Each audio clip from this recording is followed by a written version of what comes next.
Salut à toutes, salut à tous, bienvenue dans ce supplément week-end de Tech Café. On est dans un format un petit peu différent de l'épisode hebdomadaire, donc si vous voulez écouter les news de la semaine, les news incontournables, je vous invite à aller écouter le précédent épisode de Tech Café dans le flux du podcast, mais on va un petit peu parler de choses complémentaires et qui sont un petit peu moins centrales, mais non moins intéressantes. On va parler de tout ce qui est neuromorphe, donc vous allez voir, on va aller une nouvelle fois dans l'informatique fondamentale et puis on va revenir un petit peu sur des échanges qu'on avait dans le cadre de l'épisode hebdomadaire de cette semaine. Et quand je dis on, c'est donc moi, Guillaume Vendée, et je suis à nouveau accompagné de Guillaume Poggiaspala. Salut Guillaume. Salut. Et de Matt, alias prof du web. Salut Matt.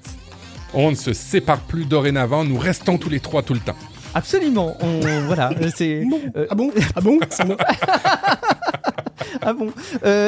Première chose, déjà on avait une discussion qu'on avait commencé à faire après l'enregistrement et du coup sur laquelle on va prolonger les choses ensemble. C'est des choses que tu n'avais pas eu l'occasion de relayer, Matt. Oui, en fait, lorsqu'on parlait dans l'émission publique, là, on est entre nous, là, entre gens riches et célèbres qui sont abonnés au Patreon. Ouh. C'est une blague. Les privilégiés, on va dire. Ou peut-être pas, hein, ça va dépendre si vous aimez ce que je vais vous dire. Ce qu'on disait, c'est que j'avais mis dans les notes de l'émission une étude qui a été faite par Statistique Canada, qui est un organisme public chez nous. Alors, je sais pas s'il y a Statistique France, je sais pas s'il y a l'équivalent en France. Ça a été fait sur un bassin très représentatif de Canadiens. C'était une étude sur l'usage des médias sociaux et c'est une étude qui a été faite en 2018, alors bien avant la pandémie. Je pense que c'est l'équivalent de l'INSEE chez nous, l'Institut national de la statistique et des études économiques, non? Bon. C'est à vous de me le dire, moi je ne connais plus. J'ai l'impression que ce serait un bon parallèle à faire, mais... Et bref, cette agence fédérale-là avait fait une analyse, évidemment à post-pandémie, parce que l'analyse est sortie en 2021, et quand on regardait rapidement l'article, on disait « Ah ouais, mais c'est normal qu'il y ait eu plus d'usage des médias sociaux, et ainsi de suite. » Mais il fallait lire les lignes et les échantillons qui avaient été faits et quand ça avait été fait. Et puis, en bref, hein, je vous le rapporte, parce qu'on faisait un lien avec Facebook, on disait que la lanceuse d'alerte avait dit que Facebook était au courant que c'était pas bon pour la santé mentale des gens, c'était pas bon pour la santé mentale aussi des jeunes femmes sur Instagram notamment et des choses comme ça. Et des études gouvernementales payées par des données publiques prouvent exactement les mêmes choses, ce qui fait que on est un petit peu dans l'ordre de compagnies qui polluent et qui savent qu'ils polluent, de gouvernements qui savent qu'il y a des compagnies qui polluent, que c'est pas bon pour leur population. Et je vais vous citer certains chiffres là, que j'avais écrits. Là.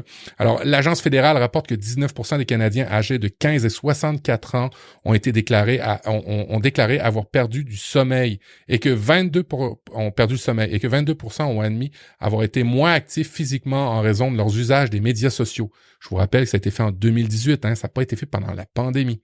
De plus, 18% des personnes interrogées ont dit avoir de la difficulté à se concentrer sur des tâches, des activités en raison de l'utilisation des médias.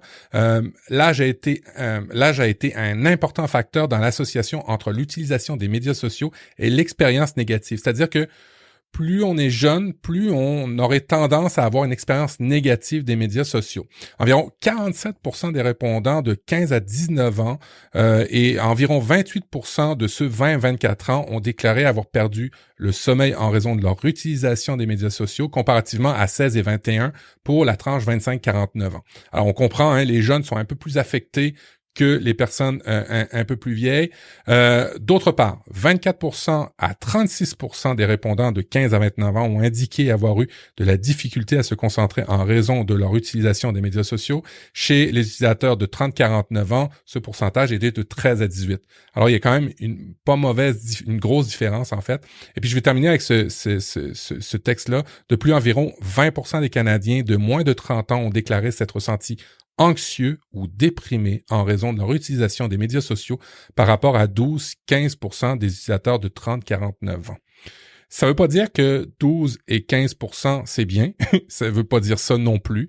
Ça veut juste dire que on comprend qu'il y a une influence négative par rapport aux médias sociaux. Et quand on fait un certain amalgame sans vouloir le faire, on sait d'une part que ça a des dommages sur la santé mentale des personnes. Et de l'autre côté, on sait très bien en plus que plus on aura tendance à cliquer sur des mauvais contenus, plus on va en avoir. Ce qui fait qu'on arrive dans un, comme dirait ma copine et moi, on dit souvent ça, on tombe dans un cercle visqueux où c'est pas intéressant de rentrer, mais qu'on rentre pareil. Et tu sais, pour les abonnés du Patreon, mais je pense qu'on devrait le dire à tous, lorsque on comprend tout ça, on a quand même un pouvoir d'éducation d'expliquer ces choses-là à notre entourage. Et s'il y avait un petit devoir, peut-être, je me permets, Guillaume, de parler à ta communauté, là, mais s'il y avait un devoir à faire, c'est de comprendre ça puis d'expliquer que, ouais, ben quand on clique sur des contenus qui paraissent peut-être anodins, on alimente cette bête-là et on alimente aussi le fait de propager à la fois des mauvaises nouvelles, mais de propager aussi une certaine problématique dans la santé mentale des gens. Et ça, je trouve ça un petit peu triste parce qu'on le sait, et c'est un peu comme le parallèle, je le faisais dans l'émission, comme la cigarette, comme plein d'autres choses qu'on sait que c'est pas bon, mais qu'on continue à faire. Alors, d'en prendre conscience, ben c'est peut-être intéressant, peut-être pour ta communauté, Guillaume. Je ne sais pas ce que tu en penses, ou Guillaume Podgespala, je ne sais pas ce que vous en pensez. Bah, disons que c'est vrai qu'il y a un petit parallèle avec la cigarette, mais justement, quoi, la cigarette, elle est faite aussi pour être addictive. C'est pas entièrement la responsabilité des gens. Il y en a une partie, tu vois, bien sûr, mais c'est aussi fait pour ça. Et c'est très difficile de lutter contre, en réalité, parce que c'est très bien fait. Instagram, c'est super bien fait, super bien calibré, tu vois. C'est vraiment des produits qui sont extrêmement efficaces. Et donc, ils sont aussi, du coup, potentiellement dangereux. Alors, je sais pas d'ailleurs si tu sais.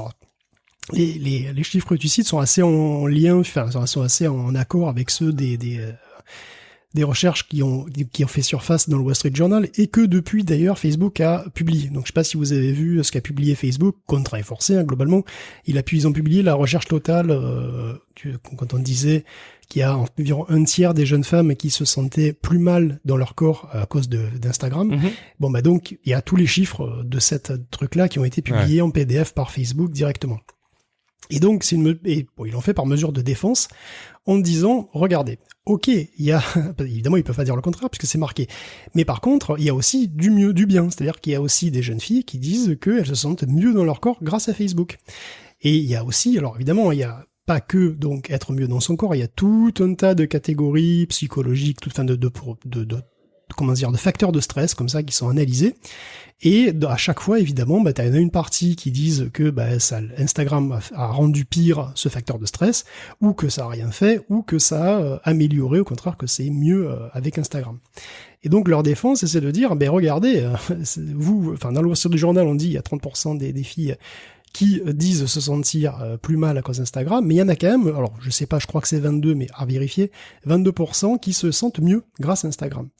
Et donc là, la question que je me pose, c'est en quoi c'est une réponse, enfin en quoi c'est une excuse. Je veux dire, est-ce que tu est-ce que c'est normal de tolérer de faire du mal à un tiers des jeunes filles si c'est pour faire du bien à 22%? Est-ce que de toute façon, c'est normal de faire du mal à 1% des jeunes filles? Tu vois, on pourrait faire l'analogie sur le niveau de vie, on pourrait très bien dire oh mais regardez, effectivement il y a 30% des gens qui sont encore plus dans la misère financièrement chaque mois, mais regardez, il y a 20% des gens en face qui s'enrichissent, et ça c'est super quand même, faut le garder à l'esprit. Évidemment je compare des choses qui sont très limitées dans leur comparaison, mais il y a quand même le même malaise qui se produit, je trouve. Ouais, et puis ce que la lanceuse d'alerte a quand même cité, c'est qu'ils avaient mis en place si on revient à Facebook et plus sur le mal-être des gens, mais sur indirectement ça va tomber sur le mal-être, hein, parce que on parle de diffusion de fausses nouvelles, de diffusion de contenu haineux et ainsi de suite. Dans ce que Facebook a mis comme filtre et qu'il l'a retiré délibérément. Parce que il le sait que le contenu un peu plus haineux, qui rend en colère, il y a plein de métriques, c'est super intéressant, mais à la fois terrorisant de savoir ça que on le sait, puis on fait exprès d'avoir des contenus qui vont rendre les gens agressifs, qui vont rendre des émotions. Et pourquoi, in fine, pourquoi on fait ça? C'est de l'argent. Et je l'ai dit dans l'émission, malheureusement, c'est le modèle capitalisme dans lequel on vit, et il n'y a pas moyen de faire autrement que légiférer. Alors, on l'a légiféré au niveau des gouvernements parce que l'autorégulation, là, moi, j'y crois pas. Je sais pas si vous y croyez, moi, j'y crois pas. Là, on est un peu plus dans la philosophie. Mais il va falloir légiférer comme on le fait avec des normes au niveau de l'écologie, avec des normes au niveau de la santé, mais il va falloir peut-être aussi commencer à penser et on a un pouvoir, tous et chacun, de parler à son député, de parler et de lui montrer, regarde, toi, tu fais peut-être de la publicité pour ta campagne. Il y a des campagnes qui arrivent en France bientôt. Toi, tu fais ta publicité pour ta campagne, mais en même temps, tu fais la promotion de certains trucs parce que tu es sur telle plateforme. Alors, tu sais, on a tous un devoir. Et puis, je pense que au lieu de dire c'est malheureusement triste, Facebook veut faire de l'argent, on a aussi peut-être un pouvoir qu'on savait pas qu'on avait, qu'on pourrait peut-être utiliser. Fait que je voulais juste fermer un peu la boucle en disant oui, c'est triste, on a plein de mauvaises nouvelles. Oui, il y en a qui arrivent à être joyeux par rapport en ayant Instagram et Facebook. C'est peut-être des gens qui gagnent leur vie avec ça et puis c'est pour ça qu'ils sont joyeux, je sais pas. Mais il y a des gens qui sont en détresse par rapport à ces plateformes-là. Et ça conduit, on le sait maintenant, ça conduit à des invasions de Capitole, ça conduit à plein de trucs qui sont pas tellement... Je suis pas heureux de vivre dans cette année de société-là, de voir ça, de voir des partis arriver au pouvoir alors qu'ils sont pas supposés. On se dit, mais voyons, leur programme est complètement aberrant. Ici, au Canada, on a des même au Texas, vous avez vu dans les actualités, on parle d'avortement, puis faut retirer l'avortement, le droit aux femmes. Tu fais, mais mon Dieu, bordel, on vit dans quelle société? On l'a un petit peu encouragé tous et chacun avec ces plateformes-là. Je pense, on l'a un petit peu tous et chacun mis à l'épaule à la roue en cliquant sur quel genre de pâquerette es-tu, Ginette, et tu cliques dessus et puis finalement tu t'enclenches un algorithme et sans tout le temps réfléchir. Toute cette réflexion-là philosophique pour arriver à... On a quand même tous un petit pouvoir. Maintenant qu'on le sait, ça va être notre devoir de répercuter la bonne nouvelle. Ouais, si jamais les arbitrages pour les élections tournaient autour de choses aussi intéressantes et profondes, j'en serais ravi. J'ai malheureusement l'impression que l'actualité en France autour des futures élections présidentielles retourne à un niveau encore plus désastreux. Mais on va pas aller plus loin en matière de politique. Pas maintenant. On a encore l'espoir que ça s'arrange dans l'avenir. Ouais. On aura le temps d'en reparler en temps et en heure et de voir l'impact des réseaux sociaux sur d'éventuels résultats en France.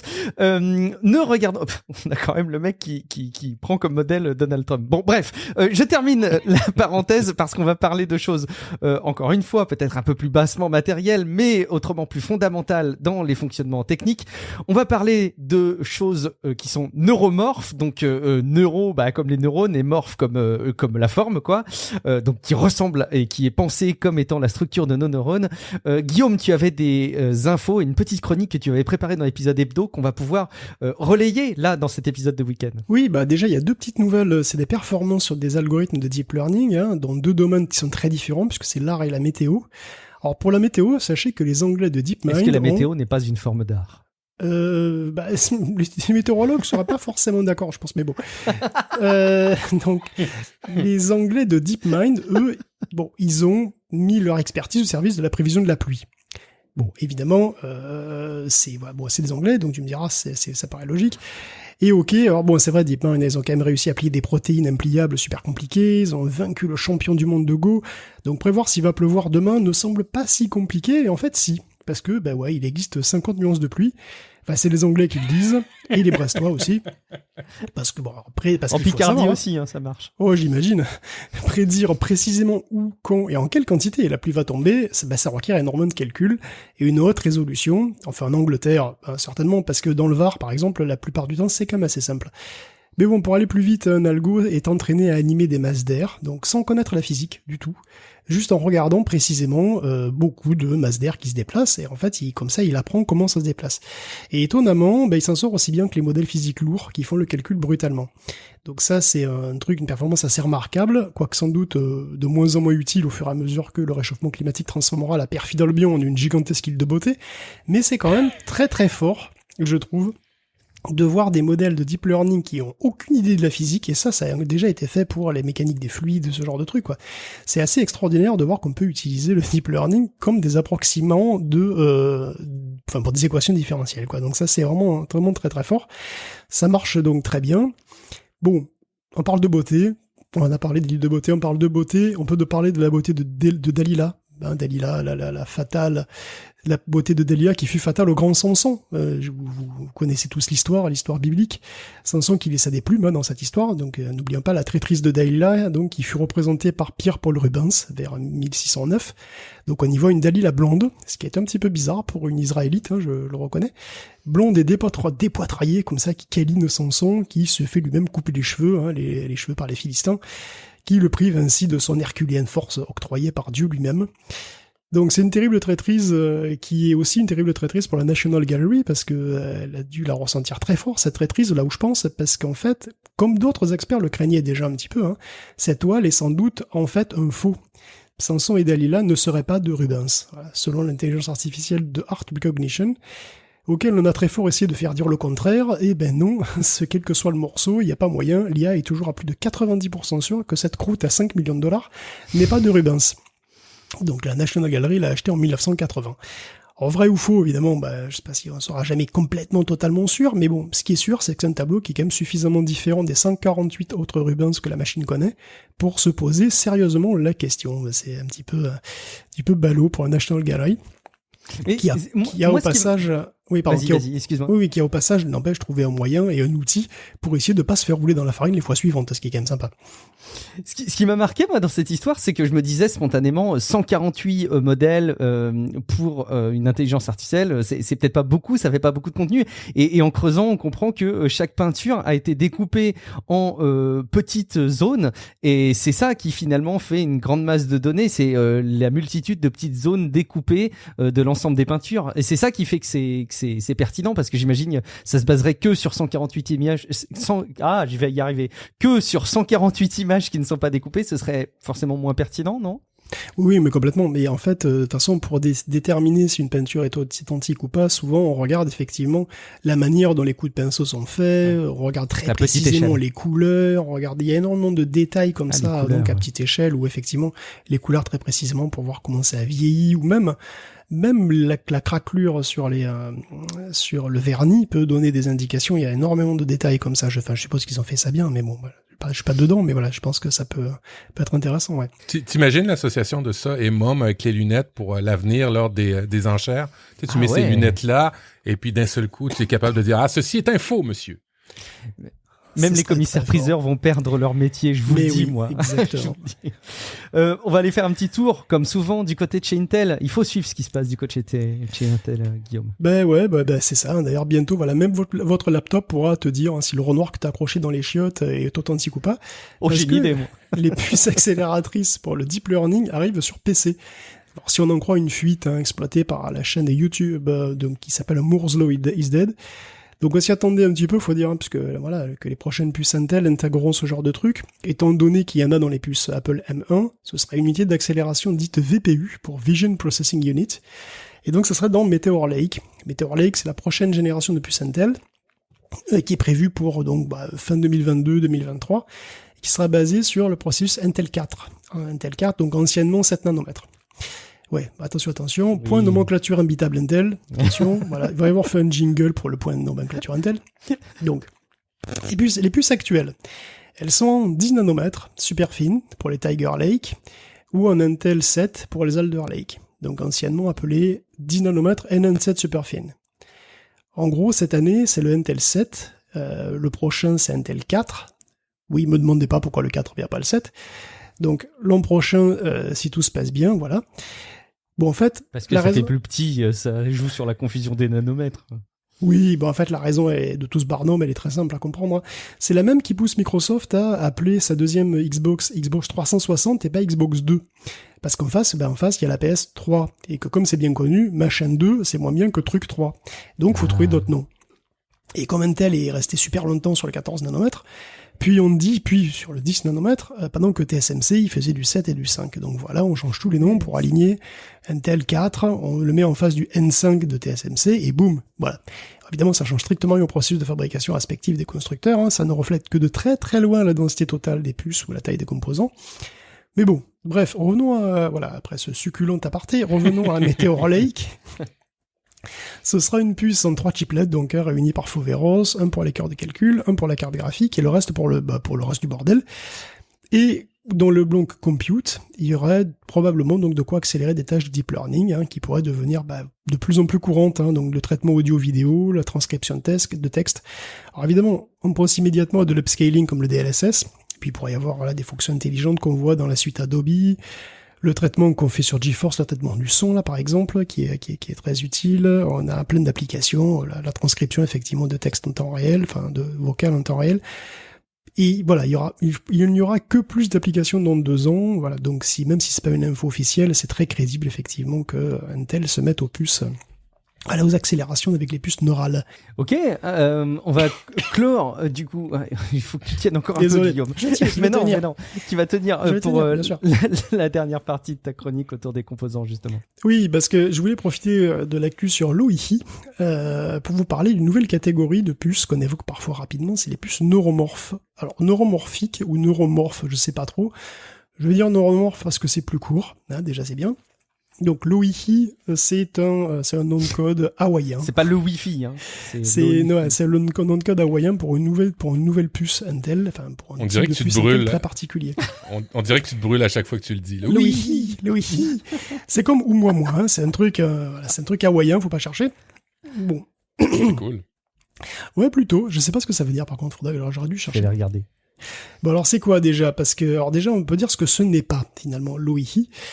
Alors, déjà, les puces neuromorphes, ce sont pas des puces exotiques avec des trucs organiques qui bougent ou des bouts de neurones vivant dedans. Les puces neuromorphes, ce sont des puces en silicium normal qui sont fabriquées de manière totalement standard, déjà. Ça veut dire longue. Longue ? Ah bon, d'accord. Okay. Je vois tout de suite plein d'applications qui ne sont pas citables dans le podcast. Absolument, mais Pierre-Olivier Dimman n'est pas là, donc on va pas le faire. Non. Bon, enfin, en tout cas, ce ne sont pas non plus des puces d'accélération pour les algorithmes d'intelligence artificielle comme les NPU dont je viens de parler. Par exemple, ou les TPU de Google, ou les myriades d'autres qui existent, et qui sont assez souvent finalement de gros calculateurs matriciels, et puis c'est tout. En fait, les puces neuromorphes, ce sont même pas des processeurs au sens strict, où on l'entend en général. C'est vraiment un nouveau modèle, c'est un nouveau paradigme de calcul, entre guillemets, qui est calqué sur le système neuronal, sur donc le cerveau. Voilà. Alors notre cerveau, c'est pas un processeur avec une mémoire d'un côté, un code de l'autre, qu'on exécute séquentiellement. C'est un réseau d'unités qui sont super simples, qui sont ultra connectées et plastiques. Et le calcul, le travail qu'il fait, il émerge de la propagation de spikes, d'impulsions dans ce réseau.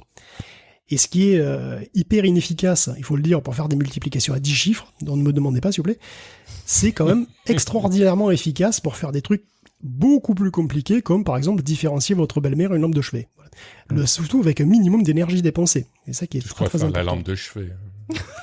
Je pense que tout le monde préférera la lampe de chevet, mais en tous les cas, l'important c'est que tu puisses dire ça que tu puisses faire la reconnaissance avec moins de milliwatts dépensés. Et ça c'est très très fort. En tout cas, une puce neuromorphe, qu'est-ce que c'est donc ? C'est une collection de nanocœurs quelque part qui sont connectés à tous leurs voisins localement dans une même unité.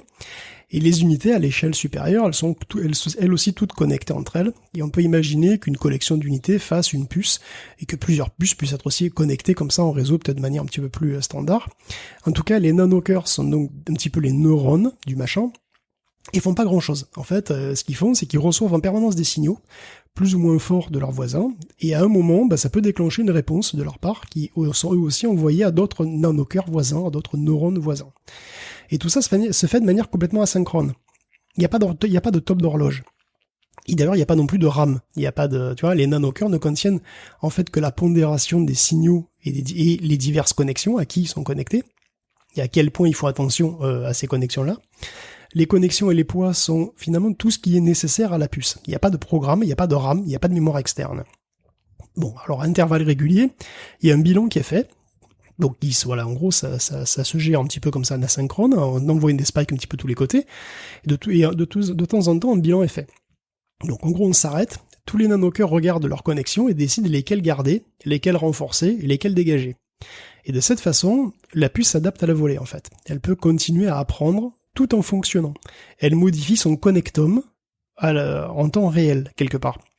C'est-à-dire qu'elle peut modifier. Vous la connectez d'une manière, et puis au fur et à mesure, selon les trucs, elle peut changer. Donc, en fait, ce que j'ai décrit là rapidement, c'est comment fonctionne l'OIHI premier du nom.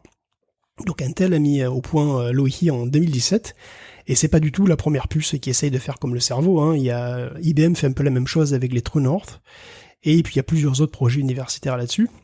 Et l'OII, comme True North d'ailleurs, hein, ce sont des projets de recherche. Ce ne sont pas des produits, vous ne pouvez pas en acheter. Donc si je parle de ça aujourd'hui, c'est parce qu'Intel a lancé l'OII 2, donc il y a une évolution qui est quand même très significative de l'OII, hein, qui rend la puce plus versatile. Donc par exemple, elle supporte des signaux plus complexes. Donc avant, en fait, c'était des bits, donc les impulsions, c'était des bits, tout simplement, qui passaient. Là, ça peut être des entiers. Donc en fait, ça peut être des impulsions qu'on peut représenter comme des impulsions plus complexes, en réalité, des niveaux comme ça, plus compliqués. Donc elle est aussi plus flexible dans sa programmation des nanocœurs. Les neurones qui sont les neurones de l'OII. Puis bon, évidemment, elle a plus de neurones, elle en a environ 1 million, enfin 1 million maximum, on va dire, pour l'OII 2, et 123 millions de synapses. Alors évidemment, c'est très peu par rapport à nous. Nous, on a 85 milliards de neurones dans notre système nerveux complet et environ une cinquantaine de milliards de neurones dans notre cortex. Bon, un rat, par exemple, il a dans les 200 millions de neurones. Donc, on n'est pas non plus si loin que ça. Surtout qu'un escargot n'en a que 11 000. Bon, après, attention. Un rat, c'est 200 millions de neurones.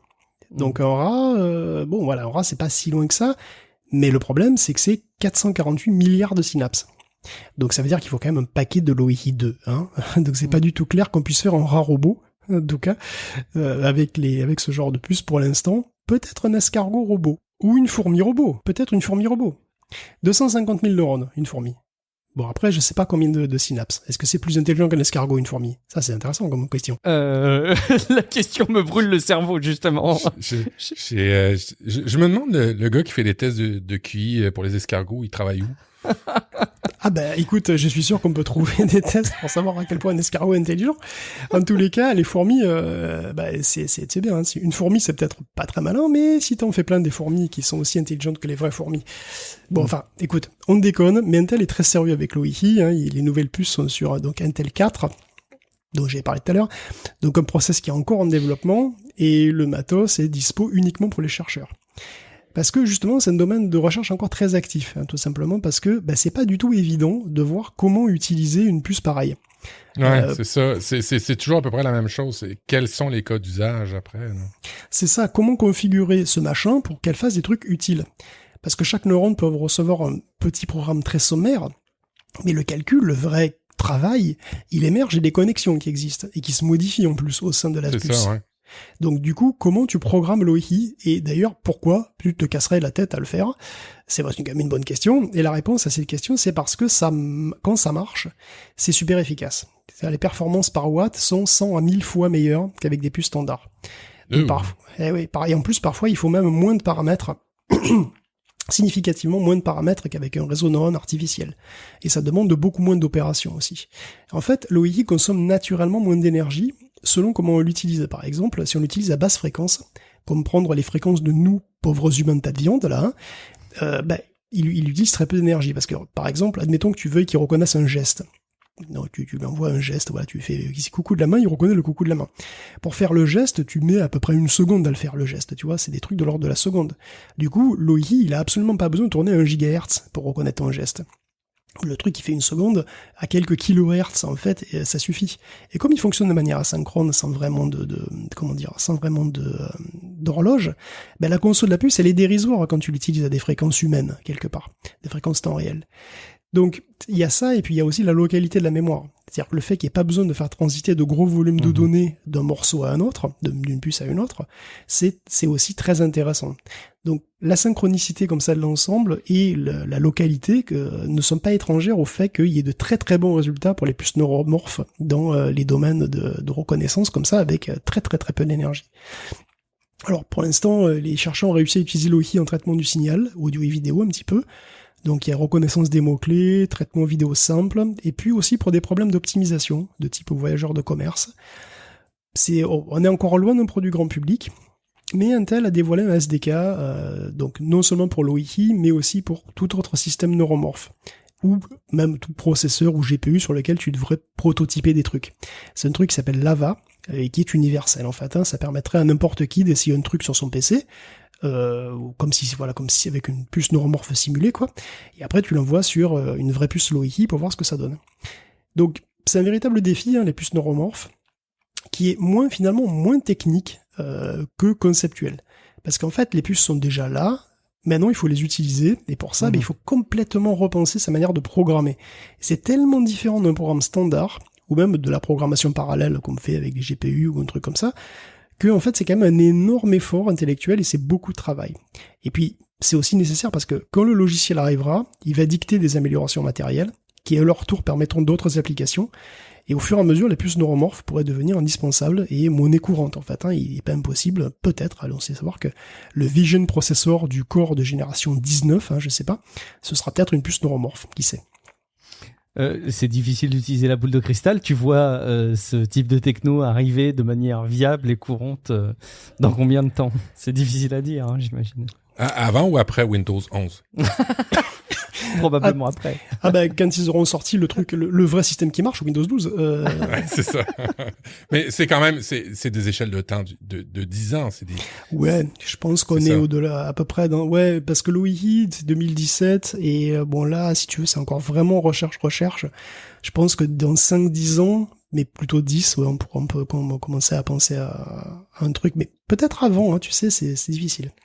Donc, si le SDK est disponible, c'est sûr que ça peut ouvrir des champs de possibilités, mais si par contre il faut programmer d'une manière différente, là, ça peut peut-être redescendre un petit peu. Là. Ouais, alors l'OII peut être utilisé quand même pour plaquer des réseaux de neurones qu'on connaît déjà. C'est possible. Mais c'est un peu réducteur parce que l'OII peut aussi s'auto-modifier quelque part. Donc il y a probablement du travail à faire. Enfin, en tous les cas, c'est un nouveau système c'est un nouveau paradigme de puces qui existe aussi depuis quelques années, sur lesquels il y a des recherches et qui peut-être émergeront comme des trucs extrêmement courants dans l'avenir. Moi j'y crois, parce que je pense que c'est quelque chose, c'est une architecture qui est assez naturelle pour certains trucs, et pour des trucs qui sont très populaires actuellement, tu vois, en particulier les traitements des signaux par exemple. Si tu dis, on peut faire la reconnaissance des visages avec 100 fois moins d'énergie, je pense que ça finira par arriver, quoi. Ou l'analyse météo. Ouais, peut-être. Après, le truc, par exemple, c'est que dans les systèmes d'optimisation, par exemple, dans les problèmes d'optimisation, pour que ce soit utile en vraie grandeur, il faut savoir que les systèmes d'optimisation, il y a des problèmes d'optimisation de partout. Mais par exemple, quand t'es un prestataire de train et que tu dois optimiser, si t'es la SNCF et que tu dois optimiser ton routage à la SNCF, je sais pas, mais t'imagines la quantité de données que ça représente. Et ça, il faut le mapper sur une puce, quoi. Pour l'instant, les puces qui sont fabriquées sont pas assez puissantes, en fait, pour des trucs de vraie grandeur. Mais ça pourrait changer bientôt. C'est pas exclu que il y ait suffisamment de neurones dans l'OI 3, par exemple, pour avoir un truc en vraie grandeur, quoi. Tu vois. Tu sais, vous disiez, il y a une dernière émission que la conduite autonome, on n'y croyait pas. Je veux pas paraphraser ce que vous disiez, mais vous étiez assez sceptique que ça arrive, ou que même que ça arrive un jour, avec ce genre d'application de processeurs, ce genre de façon de faire. C'est envisageable?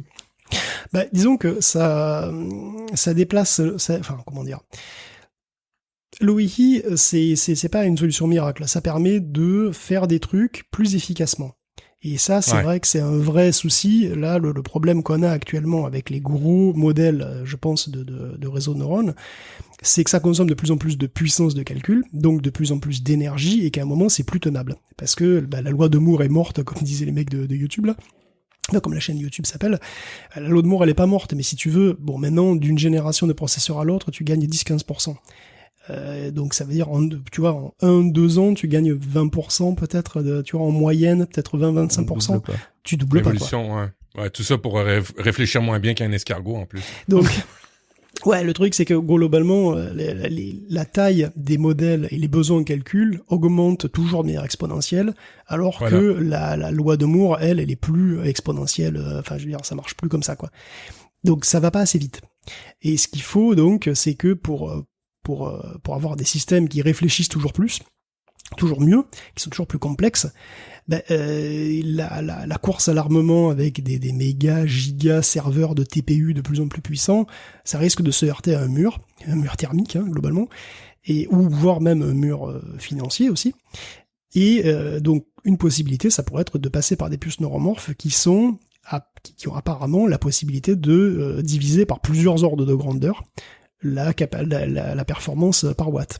Donc ça, c'est un espoir, effectivement, d'avoir des modèles plus efficaces, disons, plus gros, plus complexe et peut-être aussi juste plus efficace, tout simplement, plus malin, quoi, pour faire des trucs toujours plus sophistiqués avec en conservant une consommation énergétique et voilà des échelles qui sont gérables, quoi. Les acteurs qui sont embarqués dans ces recherches-là, j'imagine qu'il y en a peut-être plein. Il y a Intel, IBM, Samsung, il y en a d'autres. Oh, il y a beaucoup d'universités qui travaillent là-dessus. Oui, bon, j'ai pas une liste si tu veux, mais tu peux regarder de toute façon. Plus neuromorphe sur Wikipédia, t'as une liste de projets, t'as Georgia Tech, je crois que t'as le MIT, tu vas avoir Stanford, tu dois avoir tous les. Je suppose qu'il y a pas mal de grands noms dessus, et donc oui, c'est un truc. Ça c'est une piste de recherche, on va dire. Merci beaucoup, Guillaume. On aura appris ce que c'était que les puces neuromorphes. On aura mieux identifié ce dont il s'agissait. Et je suis sûr que c'est un thème qu'on va voir revenir à l'avenir. On en reparlera. Merci beaucoup pour la préparation de cette émission. Merci beaucoup à toi, Matt, d'avoir continué à nous accompagner pour cet épisode supplémentaire de Tech Café. On vous invite évidemment, si c'est pas déjà fait, à aller écouter l'épisode de Tech Café hebdo sur l'ActuTech incontournable. Merci beaucoup de votre fidélité. On se dit à très bientôt dans un prochain épisode de Tech Café. Ciao à toutes et à tous. Ciao à tous. Salut la communauté de Tech Café.